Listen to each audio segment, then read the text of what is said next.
Hello? I thought I just heard somebody say something. Why the hell is it so cold right here? Guys, it's about 2:30 in the morning and there is a large pack of coyotes out around my camp.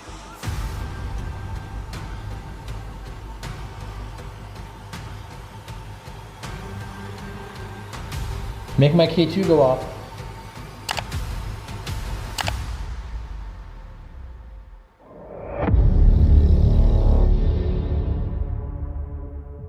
The wilderness holds a thin line between a peaceful escape and a total fight for survival. From an Alaskan hunter stalked for hours by a howling pack to a solo hiker trapped by the sudden snap of a bone, these encounters prove that nature is never truly empty. If you were out there alone and the atmosphere shifted, would you trust your logic or your instincts?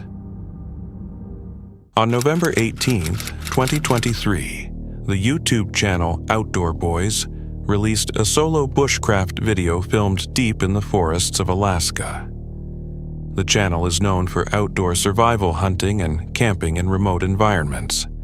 This time, Luke enters the woods alone in late autumn, gathering food, building shelter, and preparing for the night, unaware that the surrounding forest is far more active after dark than it appears by day. An invasive beetle called the Japanese spruce bark beetle has wiped out more than 90% of the spruce trees in this forest. I can see a spruce grouse sitting on a tree branch up ahead. I definitely got him. Oh, there he is. Look at that. There it is. Check it out. Those are moose bones right there. That looks like a big wolf dookie. See all the hair in it? Oh, there's more wolf poop. Wolves probably patrol this trail looking for food. Sure, there's a lot of poo on it. Oh, this looks like a decent spot to make camp. Luke moves slowly along a forest trail in Alaska, searching for food and checking animal tracks. Along the way, he passes bleached moose bones and large piles of dark scat filled with fur, confirming that this area is part of an active hunting territory. Later, Luke chooses a campsite surrounded by dead spruce trees. Years earlier, bark beetles killed most of the forest, leaving dry trees standing everywhere. He cuts the dead trunks and stacks them into a simple bushcraft wall to block the wind and reflect heat. Nearly all the trees around him are dry. The wood burns very easily, turning the area into a place that could catch fire quickly. Alrighty. I'm gonna get away from my campsite and go clean this bird. There we go, a couple pieces of grouse breast meat.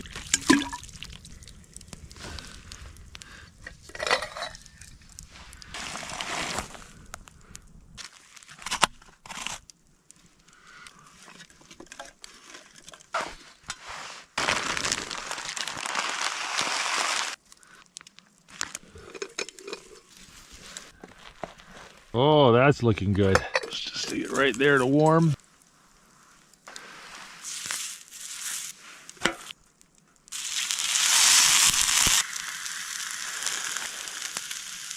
Oh, that smells delicious. May not look fancy, but I'm excited to eat it. Oh, that was delicious. As daylight fades, Luke cleans and cooks the grouse he hunted earlier. He eats beside the fire, following a calm and familiar routine. But beyond the light of the flames, the forest stays dark and quiet, giving no clear signs of what is nearby. At around 2:30 a.m., something changes. From inside the shelter, Luke hears howls coming from the forest. The sounds do not stay in one place. They move around the camp. As the howling continues, Guys, it's about 2:30 in the morning and there is a large pack of coyotes out around my camp. I can hear them laughing and barking off to the left and then over to the right. All right, I'm gonna try to get some sleep and see if they come into camp and mess with anything. Well, good morning. I didn't sleep very well last night. I kept getting woken up by this massive pack of coyotes. I first heard them over here on the left, and it was so many dogs. Around 2 a.m. they were off here to the left, and then they worked their way through the woods in front of the tent. And then they got all the way out towards the car is. 4 or 5 a.m. they came back this way, And this time I could hear them behind the tent. But I kept the fire going all night, and as far as I know, they never came into camp. There we go, fried Spam. A little pat of butter here, we're gonna just melt all over it. Fried bread, honey butter, and Spam. The breakfast of champions right there. Hear that pack of coyotes started howling over there again. Luke starts to realize the animals are not alone. Instead of passing through, they seem to remain close. With the sounds lasting for hours from around 2 a.m. to 5 a.m., Luke keeps the fire burning all night, knowing the fire is the only thing keeping the animals at a distance. When morning arrives, Luke begins preparing breakfast, but the night's danger has not fully passed. Faint howls still echo through the forest as coyotes continue to mark their territory. The sounds serve as a clear reminder that this place does not belong to humans. Recognizing the message, Luke decides to pack up his camp and leave the area. When coyotes remain active for long periods, it often shows confidence rather than simple curiosity. In remote areas, how long the sounds last can be more important than actually seeing the animals. When wildlife stays nearby for hours, it raises questions about how closely the situation is being monitored. On January 27, 2026, the YouTube channel The Trail Off, known for solo hiking and outdoor experiences in New Zealand, uploaded a video filmed in the Tararua Ranges near Wellington. The video follows a man hiking alone on the Dobson Loop track to clear his mind, unaware that the day will not unfold as expected. The man walks alone through dense native forest, taking in the greenery and the sense of isolation. The path feels familiar and manageable. He talks about hiking as a way to reduce stress, and his mood is relaxed as he moves deeper into the trees. Then, without warning, a painful event threatens his safety. I'm on the ground right now. I've stepped down onto a root and it's given way, and I've heard a snap either in the root or in my ankle, and now I'm in a bit of pain. So I guess this is a really good opportunity for me to document what I'm doing to get myself out of this situation. I want to be clear, this is not pretend. I don't know how badly. I've already called loudly for help. No one has heard, and there's every chance that at 2:39 p.m. in the afternoon on a Saturday, there's a chance I might be the last person through this trail for the day. While stepping onto a tree root, it suddenly snaps, sending him to the ground in sharp pain, and making it clear this is no longer a normal hike. The situation quickly escalates, and despite calling out for help, it becomes clear that he is completely alone in the forest. The pain was worse at the start than it is now. My first thought was that I'd broken my ankle. And so if I've done that, there's no way that I can get out of here. The pain is going to get substantially worse when I'm out of shock. This sucks. I don't want to do that. God.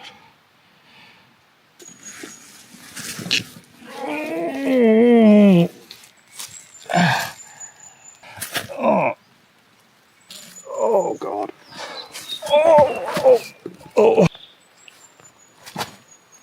Oh. I can't go that foot first. There's no chance I can be out of here on this ankle before dark. Oh. Despite the pain, he tries to stand, but it is immediately clear that something is wrong, and his body will not allow him to walk out safely. I've reached the... Hopefully it holds me up. Okay. Basic first aid now. I think it talks to my phone, so I'm going to get out the...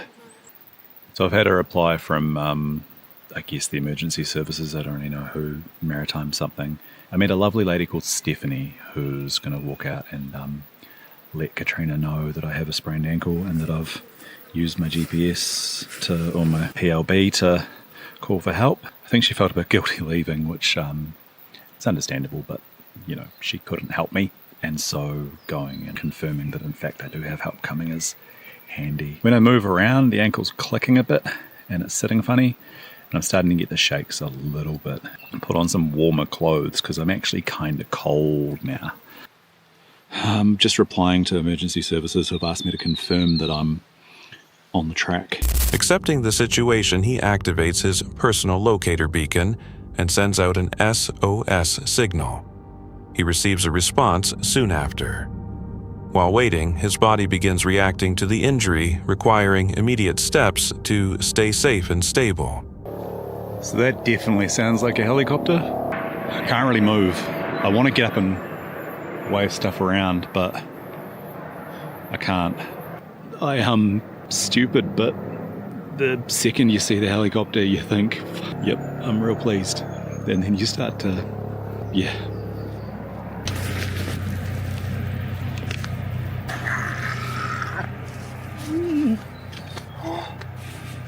That was a dignified noise. Something that's not fucking green. I'm in this clearing. Eventually, he hears the sound of a helicopter overhead. Relief quickly turns into concern when the aircraft circles but does not see him. Please see me. Please.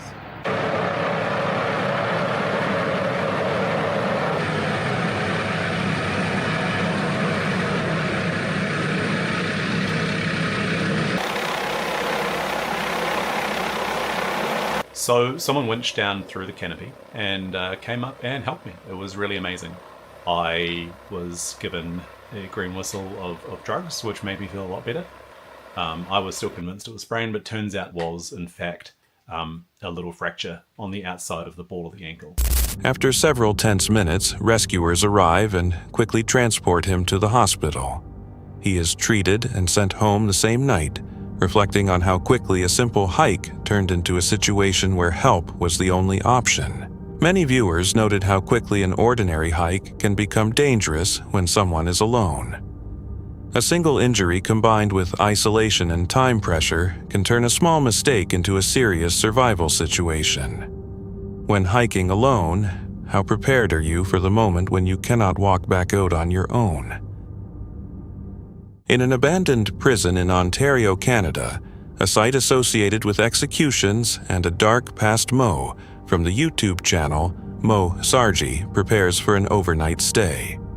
Known for filming haunted explorations and camping investigations, his July 4th, 2023 video begins with a clear setup. Everything appears ready, until a camping encounter starts to unfold in a way that raises questions. The investigation starts outside the abandoned prison. Mo outlines the history of the building, including accounts of executions and the individuals believed to remain connected to the location. Names like Granny and Big John Lee are referenced as part of the prison's past. Well, you should play it. So Granny would be in this front part, the governor's residence. She was very close to the matron, which was the wife of the turnkey. Now there's also Big John Lee, was the turnkey. He died here, he worked here his entire career. Huge guy, my size. You know, from my experiences here, he does come through. Big guy, heavy footsteps.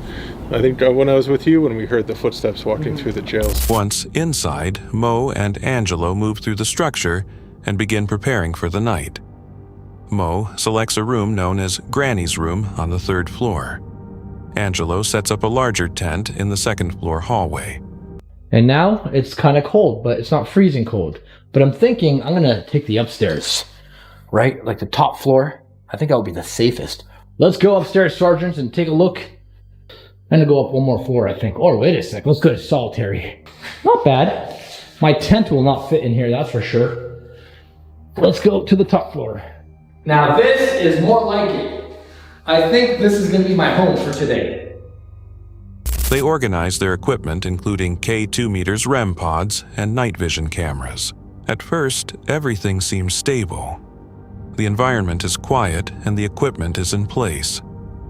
Mo moves between floors, checking on Angelo and exploring different sections of the prison. As he continues, he begins to notice subtle changes. There are sounds that do not match their movements. The attic described as the most unsettling area gives him a strong sense that something may be present. It is actually 11 p.m. right now. Hey spirits, can you stop doing that? So this thing's been running for about an hour and a half. I am on the 2nd floor now, and I cannot believe what's happening to me. Something just moved here. So when I was walking through here, and you guys can see it on the vlog channel, I started feeling weird just in this area alone. The second I got here, Angelo is outside, Elliot has gone home. Let's go to the attic and see if there's anything up there. Hello? I'm terrified of this place. It's not the biggest attic, but it really is scary.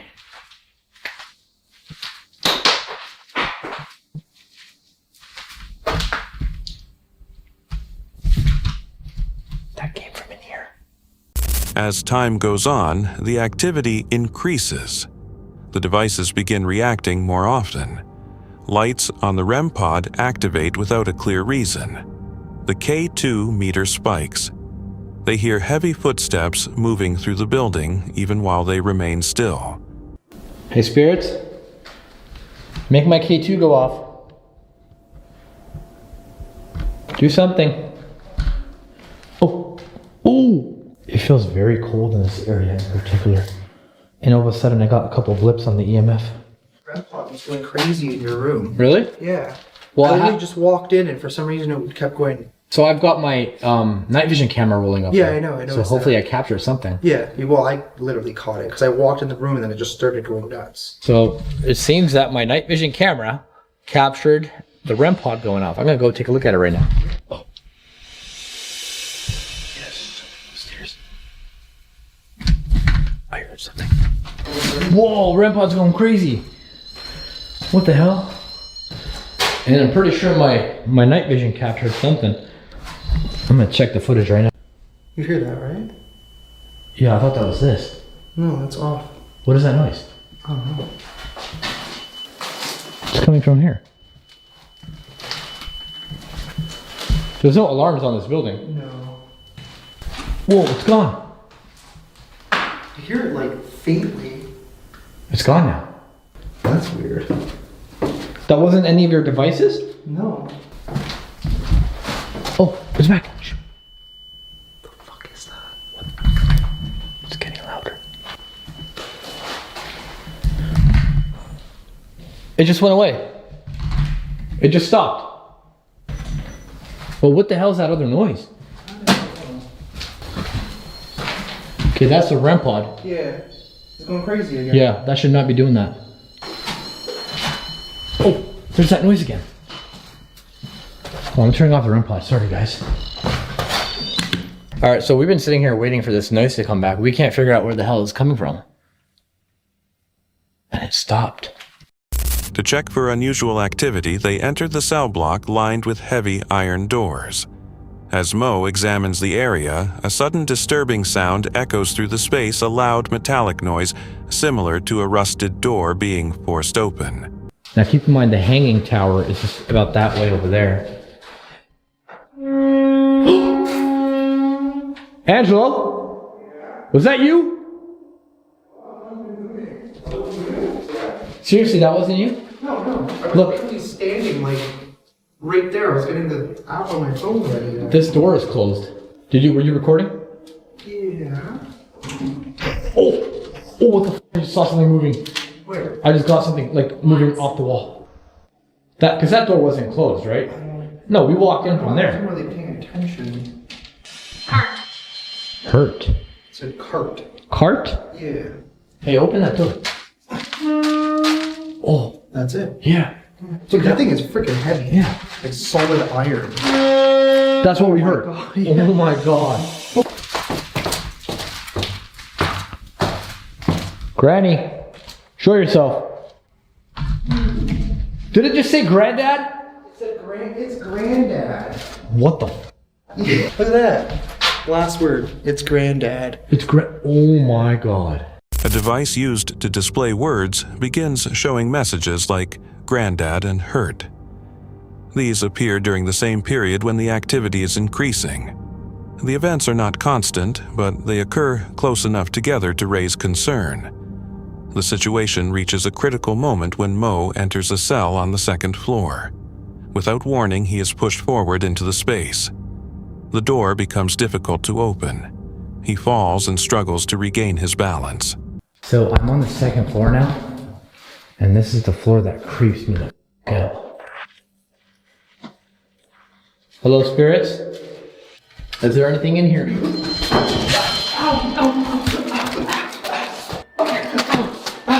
God damn it! What the f? Why is this closed? Yo! I just got pushed into a cell! Yo! I'm locked in, dude! Is there another way out? Angelo? My ankle. Whatever just did that messed up my ankle. Angelo? Bro, I can't get out, I'm locked in!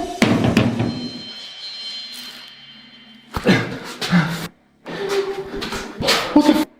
How'd you get in there? I went upstairs and I came down. Okay, so you didn't hear the entire time, right? Yeah. Okay, because there was something like slamming down the basement where I am. On this thing it said satanic twice. And it happened at the exact same time I started screaming? Yeah, literally. I was inside of one of the cells, and I got slammed into the wall. I fell down on the ground. I tried to run out from here, and this door is closed. Look, I can't even get out. It's closed shut. It literally doesn't open, dude. Around the same time, the device displays the word satanic twice. This happens shortly after the physical incident. Mo appears shaken, but continues documenting what is happening. After getting out, he notices visible marks on his back and shoulder, including scratch patterns. Later, he returns to his tent on the third floor to rest. While inside, he hears what sounds like breathing above him. The noise is close enough to make him stop and listen carefully. The building remains dark and quiet otherwise. By morning, they decide to leave, ending the overnight investigation after a series of events that remain difficult to fully explain. In a camping encounter like this, what stands out is how different events happen. Close together sounds, device reactions, and physical effects. When patterns form like this, they can be harder to ignore. If something like this happened around you, how would you explain it? A quiet lakeside near Ardgarden along Loch Long in Scotland feels open and undisturbed as a solo camper from the YouTube channel Under the Weather, known for documenting real outdoor camping experiences, sets up for the night. The video uploaded on August 8, 2024 begins like a typical trip. There is space everywhere and no reason for concern, until a camping encounter begins to unfold in a way that does not seem to match the setting. The trip starts simply. He walks along the lakeside searching for a good place to set up camp. The area is quiet with very few people around. After some time, he finds a flat spot between two trees. It is close to the water and already has a small fire pit. He sets up his hammock and tent using the trees for support. Everything feels normal. The location seems ideal for a quiet night. He prepares a simple meal. Coffee followed by a sandwich with salami and cheese. Yeah, I think I might even get the hammock up between these two trees. Pop my tent here. Hey, no, that's not too bad. Oh, right, my first coffee of the day. I'm also starving, so I prepared this time with a pre-buttered roll, salami and mozzarella. Right, easy peasy. And then I think I'm gonna have I've got chicken curry tonight. Tomorrow, I'm gonna have a big, massive steak. I'll tell you what, I'm actually quite camouflaged with this hammock. That's the rain on now. Tell you what, it's quite peaceful. I think I might just have a little nap here. The weather begins to shift slightly with light rain starting to fall. It does not seem serious, so he decides to rest for a while. Not long after, his rest is interrupted. A group of 5 men arrives.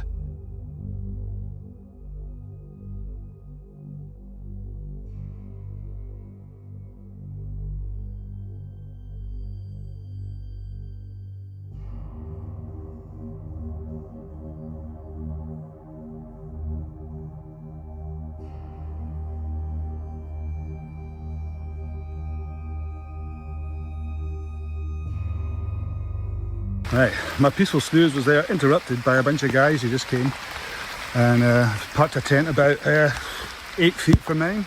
I just said, can you move along a bit? No, I'm a local, I stay all that shit. So anyway, I'm going to go get my tent and just bring it along here.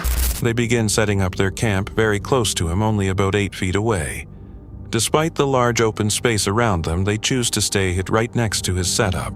They go further by tying their tarp to the same tree he is already using. This brings them even closer into his space. And that was them putting up a tarp on the exact same tree as mine. They only approached my camp when they realised that I was alone. I didn't fancy sleeping anywhere near these smelly men, so I just took my shit and I left. Well, basically just dragged the tent as it is. I took out my bag and all that. I cannot believe that. My adrenaline was going there and everything, you know. I feel like fighting them, but there's 5 of them, and I'm not really a fighter. So. The situation becomes uncomfortable. He is alone.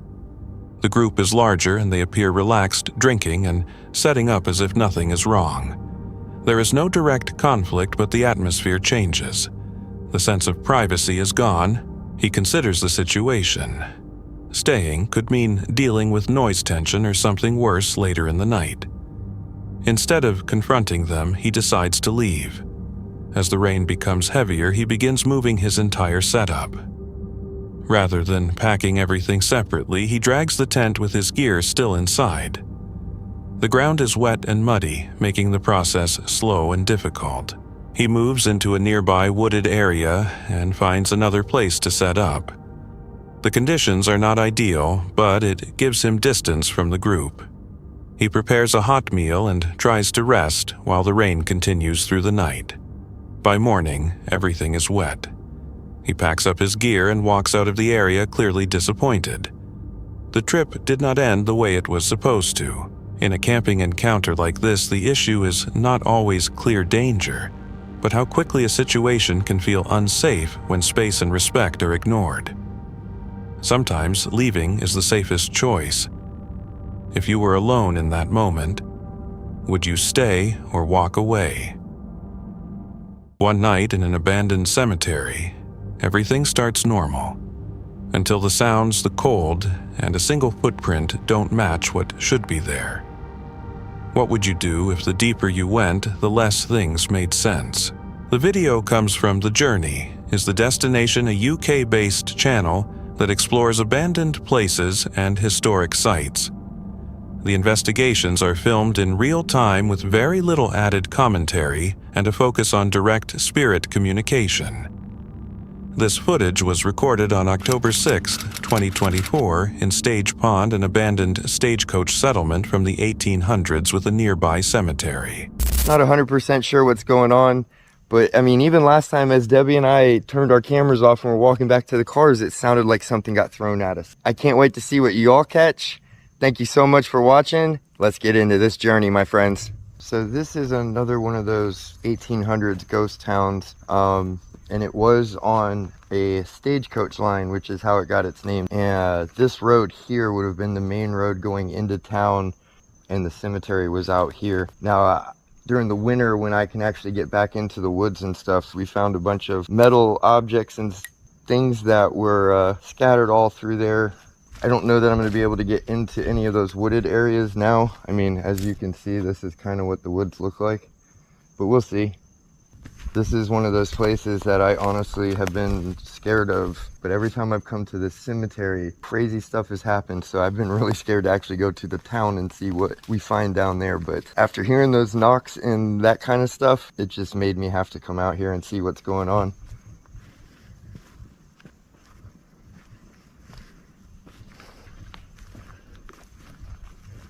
The investigator enters the Stage Pond Cemetery alone at night, returning to a location where unexplained activity has been experienced before. Past incidents involving distant knocks, sounds in the trees, and objects being thrown are recalled as the path continues through overgrown trails. Stage Pond was once a functioning stagecoach town in the 1800s, but now remains largely abandoned. The area feels tense with subtle noises surrounding the space, and the sense of unease grows stronger the deeper the path goes. Whoa. I just walked into, I mean, holy smokes. My leg hair is standing on end and I have bug spray on. It is ice cold right here. Hello? I thought I just heard somebody say something. Why the hell is it so cold right here? What the heck is going on? Both of my legs are hair standing on end right now.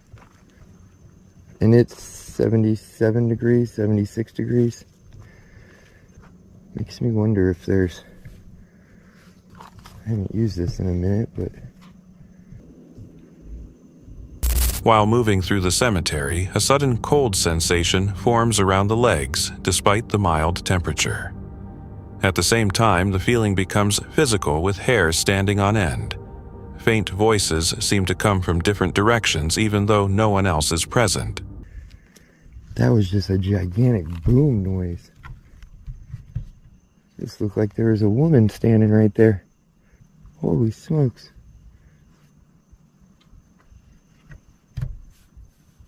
That's very interesting to me because, I mean, obviously I'm back here and I got goosebumps up and down both of my legs. So to get K2 readings, it seems like somebody might have been murdered on the road into town or out of town, however you want to look at it.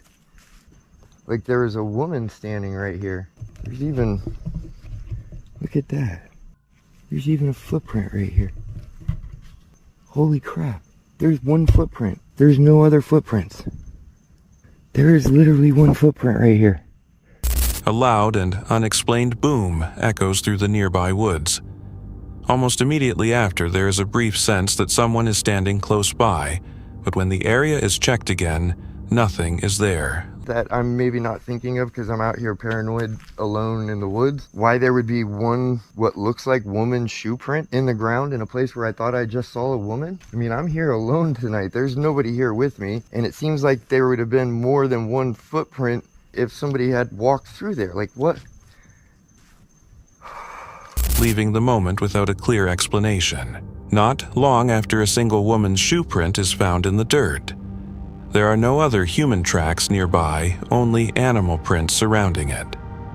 The isolated footprint closely matches the figure that seemed to appear moments earlier, adding to the confusion of the situation. Can you see that? This is supposed to have 7 bars. It's already down to 3. They've been taking a whole bunch of power from this flashlight. Is there a portal out at this town? Where is it at?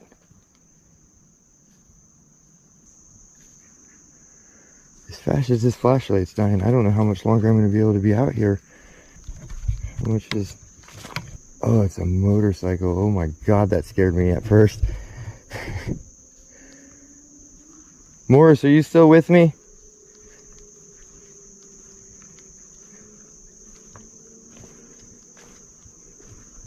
Harmony.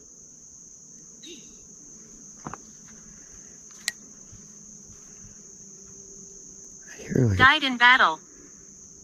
You died in battle? Were you part of the Civil War skirmishes? Yeah, all my lights are dying all of a sudden. Like, I can't see a damn thing out here. And I know there's... As the investigation continues, the equipment begins to act unusually. Flashlights drain power faster than expected, and sounds of footsteps and movement begin to come from different directions. During attempts at communication, references to younger deaths and past conflict appear to surface. Soon after, objects are thrown nearby, forcing a quick decision to leave the area. With equipment failing and activity increasing, the investigation comes to an abrupt end. The site is left behind without clear answers, but with a lasting sense of unease about what may have been present in the darkness. Sometimes, when small details start to connect, the situation can feel more intense, even without clear proof. If everything had a simple explanation, why did so many things begin to happen at the same time? The footage is taken from Rick and his Vanna UK-based Van Life channel that follows solo travel behind the scenes film set locations and moody woodland environments. Rick's content centers on real-time exploration, blending quiet moments with personal reflection as he moves through unfamiliar places. This video was filmed on November 11th, 2025 in Bourne Woods. Another weekend, another film set. Hollywood are in town filming a film called, it's a period horror called Werewolf. We'll get into this a little bit later on about me and werewolves, but this film has got that guy in it, Defoe, who was in Platoon, period horror, clearly about werewolves. And apparently in this woodland they have built a whole village. Filming is about to start, but the plan for today is to go and have a little wander up there, see if we can see any filming taking place. Hopefully we don't bump into a werewolf on the way, and then find a park up for tonight, get some dinner on, and then go for a midnight walk in the dark. Don't know why I'm doing this to myself. I really don't know why I'm doing this to myself. I'm petrified and kind of believe in werewolves. WW cars, WW crowd cars. So we're parked up, let's go for a wander. I've heard this film set's pretty epic, to be honest with you. Let's go and have a mooch, let's go for a walk. It's a long walk to get there as well. Right, so here we are in Bourne Woods. Good setting. How spooky does that look? Let's be honest. Already. So there's a security geezer just down there on the gate, just checking people as they come through, but apparently you're allowed to walk through here if you want to, on foot. Jurassic Park, Jurassic World, I can't remember. Rick arrives at Bourne Woods to check out a film set being used for an upcoming werewolf movie. The location is expansive, with an entire village constructed deep within the forest, including a church and a graveyard. As he makes his way toward it, he notices security staff warning signs and muddy paths that give the area a restricted and uneasy feeling. He points out that the woods have been featured in well-known productions like Band of Brothers Gladiator and Jurassic World, and reflects on how familiar places can feel completely different when transformed into something darker. The dense forest, quiet surroundings, and detailed set design build a tense atmosphere as he gets closer. Bloody hell, look at this. They weren't wrong. Building the whole town.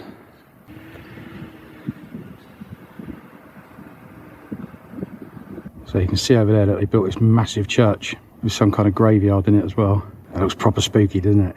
In the trees, let me show you. It's incredible what they can do, how they can make this look so different on the screen. I bet it looks really spooky at night. There's lots and lots of people around there. Don't know if we're allowed to film, but we're going to carry on until we're told not to. All my days there is security everywhere. Just down there. Cannot go any further. Health and safety, because there's lots of moving vehicles and stuff like that. They've got forklifts and everything. Plus it's about that thick in mud. There's quite the operation going on. So there you go, the film is due for release on the 25th of December 2026. So if any of you watching this, and then you're going to watch the film, you're seeing behind the scenes a little bit. He continues moving carefully toward the village and church, filming the graveyard and nearby props. The set appears highly realistic with aged stone textures and layouts that blend naturally into the forest. Security presence and restricted zones keep him at a distance, while the silence adds to the unsettling mood. That skinned werewolf.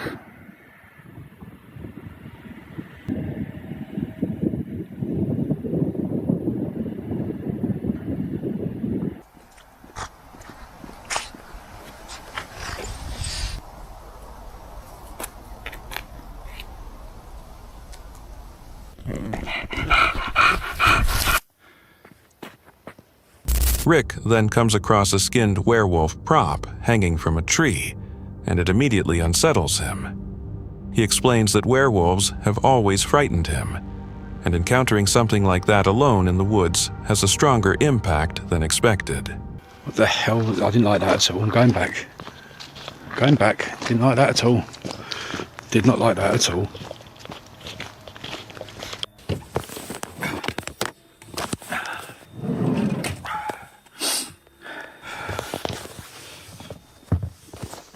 Later that night, Rick steps out of the van for a short walk, but heavy rain mist and darkness quickly reduce visibility. The tension builds rapidly, and he chooses to return to the van instead of continuing. He shares that his fear of werewolves traces back to a childhood camp prank involving a costume which still affects him. Even though the film set is staged and controlled, the dark wood's isolation and realistic props are enough to trigger genuine fear. He reflects on how atmosphere alone can create real fear, even without any actual danger. The video ends with Rick praising Bourne Woods as a strong filming location, while noting how easily familiar places can feel disturbing once they are changed. Some viewers think the fear comes more from the setting than anything real, while others feel the reaction shows how strong the mind can be in the dark. When everything around you feels off, would you trust logic or your instincts? That's it for tonight. Which moment creeped you out the most? Drop it in the comments. Have your own story? Share it with us, and stay tuned. The next one is even darker.